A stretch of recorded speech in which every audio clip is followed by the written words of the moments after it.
Welcome back to G Fun Facts Online. Today, we are diving deep into a paleontological cold case that has divided the scientific community for nearly half a century. It is a story about a ghost in the machine of dinosaur classification, a riddle wrapped in stone found in the dusty badlands of the Hell Creek Formation.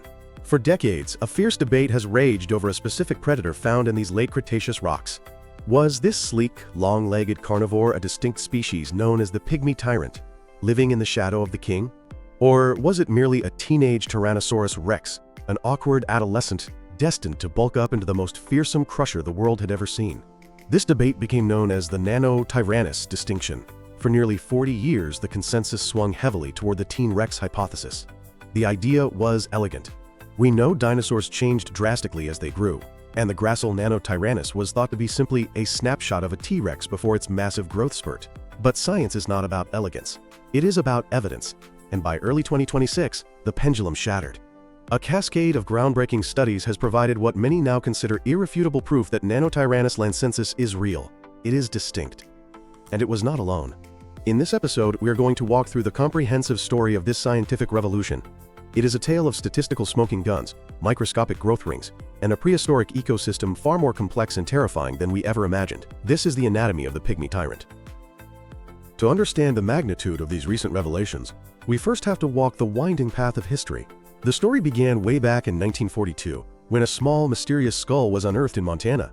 Originally, it was classified as a Gorgosaurus, a tyrannosaurid common in Canada, and it sat in museum drawers gathering dust until the late 1980s. It was then that paleontologist Robert Bakker, noticing the fused skull bones and unique teeth, rechristened it Nanotyrannus lancensis, or the dwarf tyrant of Lance.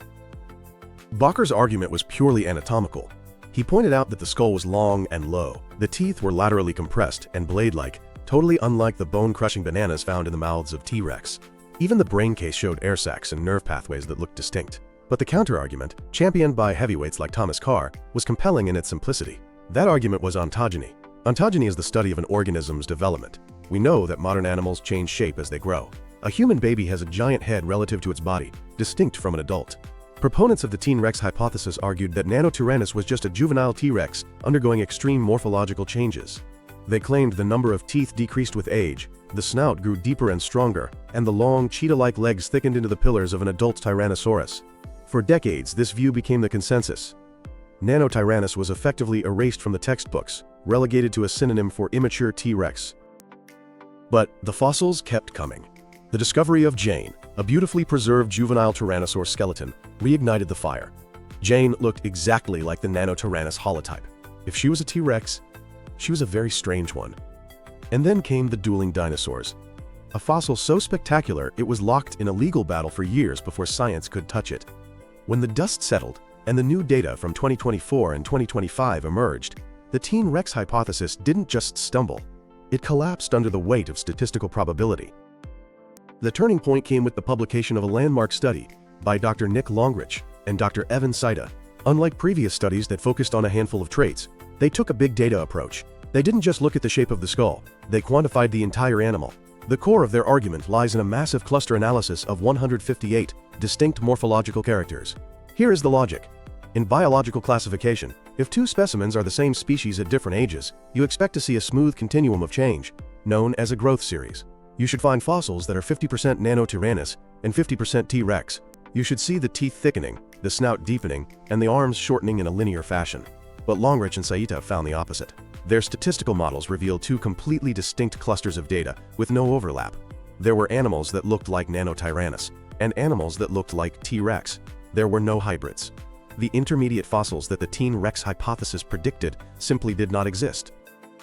Furthermore, they identified 44 specific traits that are known to be ontogenetically invariant in other tyrannosaurs. These are features that do not change as an animal grows. For example, in Tarbosaurus, a close Asian cousin of T-Rex, the number of teeth remains relatively stable, and the structure of certain air sacs in the skull is fixed from a young age. Nanotyrannus possessed features that were fundamentally incompatible with T-Rex machinery. To appreciate the statistical weight of this, consider the variation within a single species. If you measure the arm length of 1,000 human adults, you get a bell curve. If you measure a Nanotyrannus arm and a T-Rex arm, they don't fit on the same curve. The arms of Nanotyrannus were not just relatively longer, they were structurally massive for its size, with large, slashing claws. T-Rex arms, famously vestigial-looking, followed a completely different growth trajectory. For a Nanotyrannus to grow into a T-Rex, it wouldn't just need to grow larger, it would need to shrink its arms, lose teeth, radically reorganize its brain case, and completely change the pneumaticity of its skull bones. The statistical probability of one species undergoing that many reversals and radical shifts during adolescence is vanishingly small. But if statistics provided the map, histology provided the clock. Histology involves cutting thin slices of fossilized bone and examining them under a microscope. Like trees, dinosaurs laid down lines of arrested growth, or lags, essentially growth rings that mark each year of life. The spacing between these rings tells you how fast the animal was growing. The T-Rex hypothesis relied on the assumption that Nanotyrannus specimens were young, rapidly growing animals in the exponential phase of their development. A teenage T-Rex should be putting on hundreds of kilograms a year, exploding in size to reach the 8-ton bulk of an adult. Its growth rings should be widely spaced, indicating rapid deposition of bone. In late 2025, the results from the dueling dinosaur specimen and the reanalysis of the Jane specimen shocked the community. The growth rings in Nanotyrannus bones were closely packed. As they approached the outer surface of the bone, the rings became incredibly dense, a phenomenon known as an external fundamental system, or EFS. An EFS is the biological signal that growth has plateaued. It is the signature of adulthood. The specimen known as the dueling dinosaur Tyrannosaur was not a fast-growing 13-year-old. It was a young adult, roughly 20 years old, that had effectively stopped growing. It weighed perhaps 1,500 kilograms. That is heavy, but a featherweight compared to the 8,000-kilogram T-Rex. For Nanotyrannus to be a juvenile T-Rex, it would have to be a 20-year-old dwarf that had somehow failed to grow for a decade, only to miraculously restart a massive growth spurt later in life. This defies everything we know about vertebrate physiology. Adding to this was a study led by Christopher Griffin, published in Science. They looked at the hyoid bone, the small bone that supports the tongue and throat muscles. In many archosaurs, the group containing crocodilians and dinosaurs, the ossification and microstructure of the hyoid are excellent indicators of maturity. The Nanotyrannus hyoid showed the dense remodeled bone texture of a mature animal. In contrast, the few undisputed juvenile T-Rex fossils we have, which look very different from Nanotyrannus, possess the spongy, porous bone texture typical of rapid growth. The Pygmy Tyrant was fully grown. The final nail in the coffin came from the long-awaited analysis of the dueling dinosaurs. This fossil, featuring a tyrannosaur buried together with a triceratops, is one of the most complete ever found. For years, it was locked away in a private warehouse, a Schrodinger's fossil that everyone knew about but no one could study. When Lindsay Zano and her team at the North Carolina Museum of Natural Sciences finally published their data in Nature, the results were transformative. Not only did the specimen confirm the distinct status of Nanotyrannus lancensis, but the analysis of its anatomy was so precise that it allowed researchers to identify subtle differences between it and the Jane specimen. The variation was significant enough that the team proposed a second species, Nanotyrannus lethes. The name Letheus references the river Lethe in Greek mythology, the river of forgetfulness. It is a poetic nod to how this species remained forgotten and hidden in plain sight for decades, masked by the T-Rex dogma. This revelation meant that the Hell Creek ecosystem was not ruled by a single tyrant. It was a two-tyrant system. Just as modern African savannas support both lions and leopards, the Late Cretaceous of North America supported the massive Tyrannosaurus rex and the agile, mid-sized Nanotyrannus. So if Nanotyrannus is not a baby T-Rex, what is it? Imagine an animal about 5 meters or 16 to 17 feet long, standing roughly head-to-head with a modern giraffe, but horizontal. It weighed between 900 and 1,500 kilograms. While this is small compared to T-Rex, it is still a formidable predator, larger than a polar bear. The most striking feature of Nanotyrannus is its cursoriality, or adaptation for running. The lower leg bones are exceptionally long compared to the femur. This ratio is a classic indicator of speed. While adult T-Rex was a power walker designed for distance and ambush, Nanotyrannus was a sprinter. It was likely one of the fastest large theropods in its ecosystem, capable of running down the swift ornithopods that a lumbering T-Rex might miss. Perhaps the most vindicating discovery for Nanotyrannus supporters is the arms. T-Rex is infamous for its small, two-fingered forelimbs. Nanotyrannus, however, had large, powerful arms with massive claws. The dueling dinosaur specimen shows that the arms were not just vestigial leftovers but functional weapons. The shoulder girdle was robust, suggesting it could grapple with prey. This is a primitive trait, suggesting Nanotyrannus sits outside the family Tyrannosauridae proper, perhaps as a persistent cousin that retained the ancestral long arms of early tyrannosauroids. The skull of Nanotyrannus is distinctively narrow and gracile.